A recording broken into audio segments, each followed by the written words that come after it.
दोस्तों, नगीना से सांसद चंद्रशेखर आजाद कहते हैं कि वो चमड़ा उतारना भी जानते हैं, उसका जूता बनाना भी जानते हैं, उसको पहनना भी जानते हैं और उसी से सबक सिखाना भी जानते हैं। संविधान को लेकर चंद्रशेखर कहते हैं कि बहुत सारे लोगों ने संविधान पढ़ा होगा, लेकिन संविधान हमारे डीएनए में है, इसे हमारे पुरखों ने लिखा है, हमारे बाप दादाओं ने लिखा है। संविधान से देश चलेगा, मनुस्मृति से नहीं। बहुजन शेर है, बस जगाने की देर है। मायावती को लेकर चंद्रशेखर कहते हैं कि मायावती जी से हमारा खून का रिश्ता है, वो मेरी बुआ है, वो भी बहुजन समाज से आती हैं, मैं भी बहुजन समाज से आता हूं। उन्होंने जो महसूस किया है, जो सहा है, वही मैंने सहा है। इस मूछ को लेकर चंद्रशेखर कहते हैं कि ये मूछें जो हैं कुछ लोगों को बुरी लगती हैं और यही मुझे अच्छा लगता है। अब आप ये सोच रहे होंगे कि मैं आज चंद्रशेखर के बारे में क्यों बता रहा हूं। आज मैं आपको चंद्रशेखर की बायोग्राफी बताऊंगा कि एक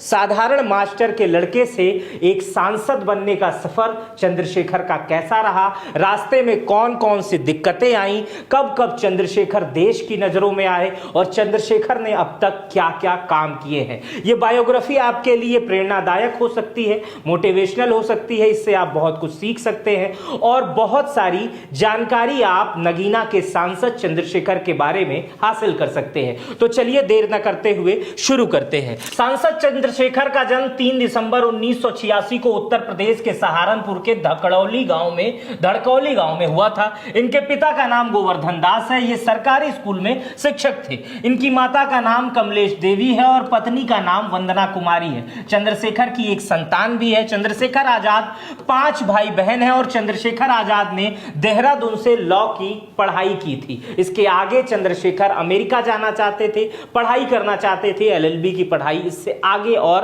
पूरी करना चाहते थे, लेकिन कुदरत को कुछ और मंजूर था। चंद्रशेखर को समाज में जो जाति प्रथा है, समाज में जो जाति को लेकर भेदभाव है, उनके साथ जो भेदभाव हुए उससे चंद्रशेखर बहुत परेशान हो गए। उसके बाद से चंद्रशेखर ने भीम आर्मी बनाई, लेकिन ये परेशानी क्या थी ये जानकर आप हैरान हो जाएंगे। चंद्रशेखर बताते हैं कि जब वो स्कूल के दिनों में पढ़ा करते थे तो उन्हें ऊंची जाति के लोगों को, माफ कीजिएगा मैं ऊंची जाति नीची जाति में भरोसा नहीं करता हूं, लेकिन फिर भी ये शब्द प्रयोग किया जाता है इसलिए मैं भी कर रहा हूं। वो चंद्रशेखर बताते हैं कि उन्हें सामान्य जाति या ऊंची जाति के लोगों के डेस्क साफ करने पड़ते थे। जब वो अपने उनके पिताजी जब चंद्रशेखर के सरकारी स्कूल में पढ़ाने जाते थे तो उस गांव वाले लोग, जो उस गांव के लोग थे, उनके बर्तन को भी बदल दिया करते थे। चंद्रशेखर इस भेदभाव से परेशान थे। वो अक्सर अस्पतालों से लेकर पुलिस थानों तक देखते थे कि अनुसूचित जाति, दलित जाति के लोगों के साथ अन्याय हो रहा है, उनकी कोई नहीं सुन रहा है, न सरकारें सुन रही हैं, न पुलिस सुन रही है, न अगल बगल के लोग सुन रहे हैं। इसलिए चंद्रशेखर आजाद भीम आर्मी का गठन करते हैं। भीम आर्मी का गठन 2015 में होता है, कहीं कहीं इसका जिक्र 2014 में भी आता है। चंद्रशेखर अपने 2 साथियों के साथ मिलकर इसकी शुरुआत करते हैं। एक का नाम सतीश कुमार रहता है और दूसरे का नाम विजय रतन सिंह रहता है। ये सभी लोग और तमाम महत्वपूर्ण लोग मिलकर भीम आर्मी का गठन करते हैं। इसके बाद 2015 वो पहला वर्ष रहता है जब चंद्रशेखर का नाम और भीम आर्मी का नाम उत्तर प्रदेश के, पश्चिमी उत्तर प्रदेश में सुना जाने लगता है। अखबार के पन्ने चंद्रशेखर का नाम और भीम आर्मी का नाम लिखना शुरू कर देते हैं। भीम आर्मी की स्थापना मुख्यतः लोगों को शिक्षित करने के लिए हुई थी, उनके अधिकारों को उन्हें बताने के लिए हुई थी। उसमें ऐसा होता था कि भीम आर्मी से प्रभावित जो पढ़े लिखे लोग रहते थे, जो बच्चे पढ़कर आते थे, भीम आर्मी के लोग शिक्षक बन जाते थे और उन्हीं बच्चों को बताने लगते थे कि आपका हक क्या है, किस तरह से समाज में घटनाएं घट रही हैं और किस तरह से आप उससे उस समस्या का हल पा सकते हैं। यह भीम आर्मी ये काम करती थी। फिर भीम आर्मी और चंद्रशेखर ने कभी पीछे मुड़कर नहीं देखा।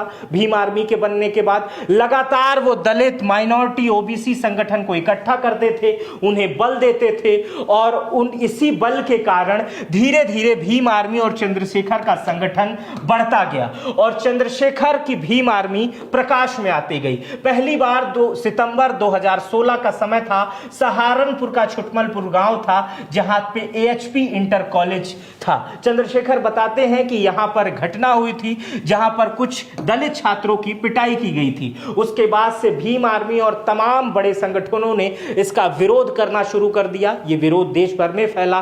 देश भर के तमाम संगठनों पर जहां भीम आर्मी के लोग थे वो डीएम कार्यालयों पर जाकर प्रदर्शन करने लगे। ये घटना प्रकाश में आई, भीम आर्मी को लोग उसके बाद से धीरे धीरे समझना शुरू किए और सर्च करना शुरू किए गूगल पे कि क्या है भीम आर्मी, कौन है भीम आर्मी, इस तरह की बातें आई।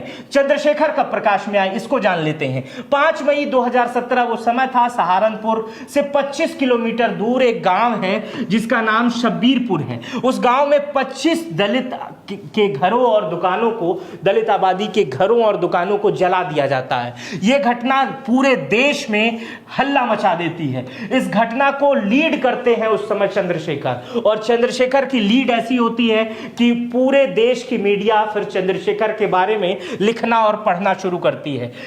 जब इसका विरोध होता है तो 37 लोगों को जेल में डाल दिया जाता है, 300 लोगों पर मुकदमा कर दिया जाता है। फिर इस धरने को लीड करते करते चंद्रशेखर और चंद्रशेखर की भीम आर्मी दिल्ली पहुंच जाती है, जंतर मंतर पे पहुंच जाती है। दिल्ली की मीडिया उन्हें कवर करने लगती है और फिर चंद्रशेखर मीडिया के सामने कहते हैं कि अगर इन 37 लोगों पर और 300 लोगों पर जो मुकदमा दर्ज हुआ है, जो जेल गए हैं, उन्हें अगर वापस कर दिया जाता है तो वो आत्मसमर्पण कर लेंगे। उस समय देश की नेशनल मीडिया इसे खूब तवज्जो दे रही थी, खूब छाप रही थी। देश चंद्रशेखर के बारे में जानने लग गया था। आगे बढ़ते हैं। चंद्रशेखर बताते हैं, आपने अक्सर देखा होगा और पहले सुना भी होगा कि चंद्रशेखर के साथ एक नाम जुड़ा रहता था, वो रावण का रहता था। चंद्रशेखर आजाद रावण लोग उन्हें कहते थे, लेकिन रावण कहलाना तब चंद्रशेखर पसंद करते थे, लेकिन अब वो कहते हैं कि वो एडवोकेट चंद्रशेखर आजाद हैं या सांसद चंद्रशेखर आजाद,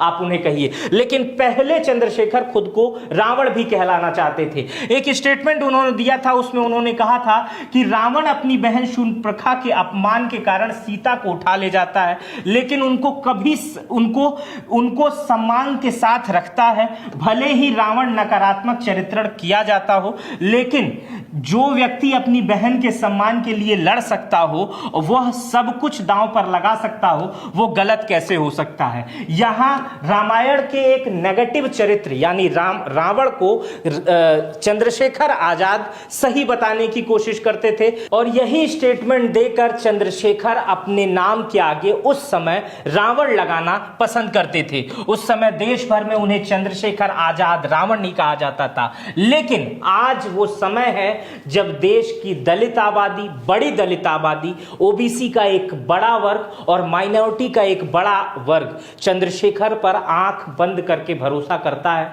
वो सोचता है कि एक सांसद जो नगीना में है, वो मूंछों पर ताव देता है और वो हमारी बातें करता है, इसलिए वो पसंद करते हैं। अब मैं आपको कुछ गणित समझाना चाहता हूं, काशीराम का गणित। काशीराम के सिद्धांत पर चंद्रशेखर किस तरह से आगे बढ़ रहे हैं, इसको समझने के लिए, क्योंकि मैंने शुरुआत में आपसे कहा है कि दलित, ओबीसी, माइनॉरिटी यानी मुस्लिम समाज भी चंद्रशेखर को एक्सेप्ट करता है और वो कहता है कि चंद्रशेखर मेरे लीडर हैं। और जिसका जीता जागता उदाहरण आपको दिल्ली के जामा मस्जिद में दिखा था, जब चंद्रशेखर सिर्फ मुस्लिम समुदाय की भीड़ के बीच में अकेले खड़े होकर सीएए और एनआरसी का विरोध कर रहे थे। उस समय वो तस्वीरें आपने देखी होगी। चलिए आपको मैं अब काशीराम का वो बहुजन सिद्धांत बताता हूं। काशीराम भरोसा करते थे एससी प्लस ओबीसी प्लस मुसलमान, सिर्फ अनुसूचित जाति के, काशीराम कहते थे सिर्फ अनुसूचित जाति को वोट बैंक नहीं बनाना है,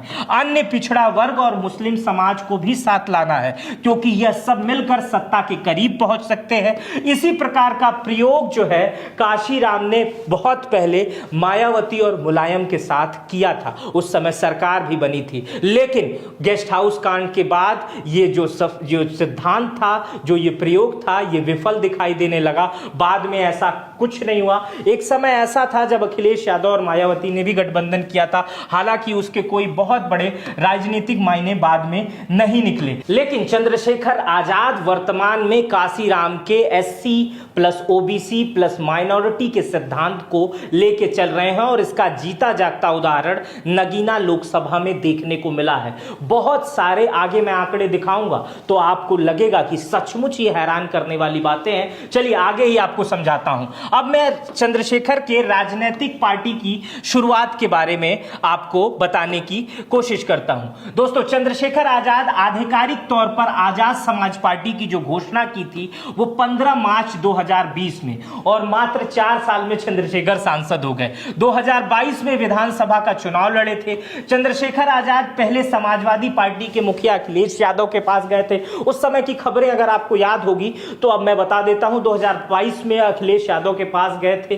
उस समय गठबंधन की बात नहीं बनी। अखिलेश यादव की तरफ से यह कहा जा रहा था कि हम इन्हें 2 सीट दे रहे थे, तो कुछ खबरें आ रही थी कि चंद्रशेखर 10 सीट मांग रहे हैं। बाद में 5 सीटों पर बात बनी, लेकिन उसके बाद से गठबंधन नहीं हो सका। उसके बाद चंद्रशेखर गोरखपुर आ जाते हैं, विधानसभा का चुनाव लड़ते हैं। गोरखपुर आते चंद्रशेखर आजाद को मीडिया हाइप देने लगती है। लगातार चंद्रशेखर आजाद के इंटरव्यूज होने लगते हैं। गोरखपुर में ताल ठोकते हैं, लेकिन गोरखपुर में उनकी स्थिति जो रहती है वो काबिले तारीफ बिल्कुल नहीं रहती है। चंद्रशेखर का मुकाबला यहां मुख्यमंत्री योगी आदित्यनाथ से रहता है। योगी आदित्यनाथ को 85,356 वोट मिलते हैं। उनके निकटतम प्रतिद्वंदी जो सुभावती उपेंद्र दत्त शुक्ला थी, उनको 30,498 वोट मिलते हैं। वहीं चंद्रशेखर को केवल 4,500 वोट यानी 4,501 वोट ही मिलते हैं। मतलब चंद्रशेखर गोरखपुर आते हैं, मुख्यमंत्री के खिलाफ चुनाव लड़ते हैं और जमानत जब्त हो जाती है,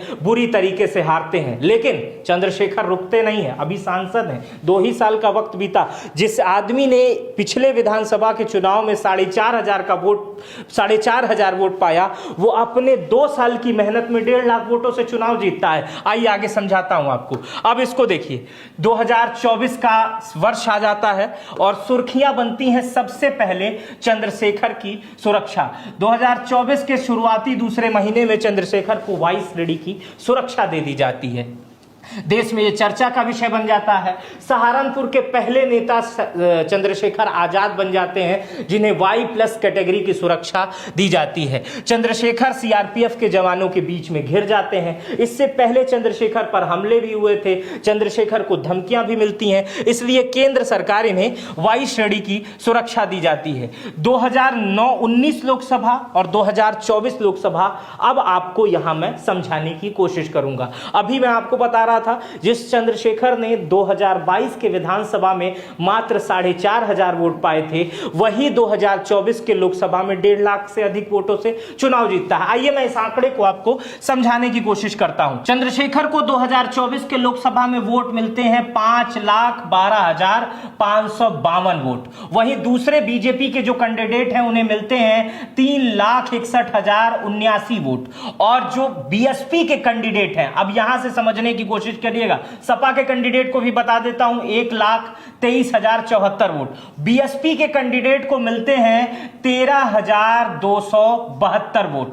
और पिछली बार अगर हम बात करें, जो बसपा ने यहीं से चुनाव जीता था और उसे मिले थे 5,68,378 वोट। सेम वही वोट मिले हैं चंद्रशेखर को। मतलब बसपा का पूरा वोट सीधा सीधा डाइवर्ट हो गया है चंद्रशेखर के पास। बसपा की जगह चंद्रशेखर ने ले ली है। नगीना में चंद्रशेखर ने यह सिद्ध करके बताया। पिछली बार बसपा के प्रत्याशी ने इसी सीट से 1.5 लाख से अधिक वोटों से चुनाव जीता था। इस बार चंद्रशेखर ने इसी सीट से 1.5 लाख से अधिक वोटों से चुनाव जीता था। बीएसपी ने, सपा ने, बीजेपी ने कोई कसर नहीं छोड़ी थी चंद्रशेखर को वहां से हराने के लिए। यह बिल्कुल नहीं कहा जा सकता है कि वहां कोई सॉफ्ट कॉर्नर दिया था। वहां समाजवादी पार्टी भी चुनाव लड़ी थी और बकायदा 1 लाख वोट पाई थी। बीजेपी भी वहां चुनाव लड़ी थी, 3.5 लाख से अधिक वोट पाई थी। लेकिन चंद्रशेखर वहां डटे रहे। वहां की माइनॉरिटी, ओबीसी और मुसलमान चंद्रशेखर के साथ था और चंद्रशेखर को चुनाव जिता दिया। तो ये मैंने जो आज बताया वो चंद्रशेखर की बायोग्राफी है। इसमें मैंने शुरुआत में यह बताया कि चंद्रशेखर एक मास्टर के लड़के थे, एक शिक्षक के लड़के थे और उनके साथ भेदभाव हुआ और उसके बाद उस भेदभाव की वजह से चंद्रशेखर ने भीम आर्मी बनाई। 2015 में भीम आर्मी बनी और 2015 से 2020 तक चंद्रशेखर ने समाज में काम किया। बहुजन और अनुसूचित जाति के बीच चंद्रशेखर लगातार लोकप्रिय होते रहे।